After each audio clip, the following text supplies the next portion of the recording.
प्रिय आत्मान प्रणाम जनाऊँ प्रणाम स्वीकार करबे। एक्चुअली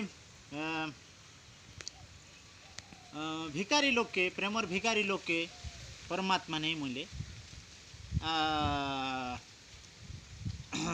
तमे मरीगला परे जेनटा लोग नहीं कहसन क्या मरीगला परे तुमके परमात्मा केबे नहीं पचारे जे ती क्या क्या पाप कलु बोलिकर नहीं पचारे।